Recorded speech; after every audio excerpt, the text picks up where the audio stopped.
Story.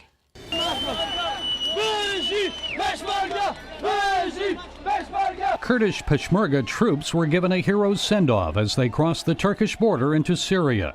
The Turkish parliament recently gave approval for the fighters, most of them from Iraqi Kurdistan, to cross the border to fight Islamic State fighters in Kobani. ISIS has besieged the town for nearly a month. For days, the Kurds pleaded with the Turks and Western leaders to allow them to join the fight. Now they're on their way, and they're also given much-needed weapons for their effort to drive the jihadists from the Syrian border town. So what is needed beyond the Peshmerga troops?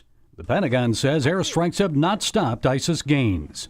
On CBS Face the Nation, Michigan Congressman Mike Rogers suggested one immediate solution is to give the Kurds more U.S. support. Special forces capability, special capability soldiers, and intelligence officials are needed if you're going to be more impactful. If you put a 20-year plan together to beat ISIL, you'll have 40 years of trouble. And possible trouble here at home from lone wolf terrorists.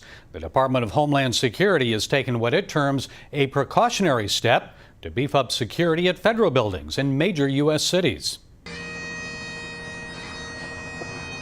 Meanwhile, to America's north in Hamilton, Ontario, Canadians bid farewell to 24-year-old Corporal Nathan Cirillo. He was the soldier shot dead by an Islamic terrorist last week as he guarded the tomb of the unknown soldier. Canadian Prime Minister Stephen Harper attended the funeral, along with Cirillo's 5-year-old son.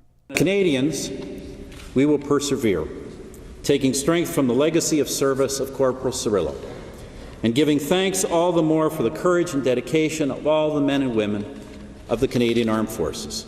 How should Canada and the U.S. respond to prevent more acts of homegrown terror? The recent act of terrorism in Ottawa surprised many and led to heightened security.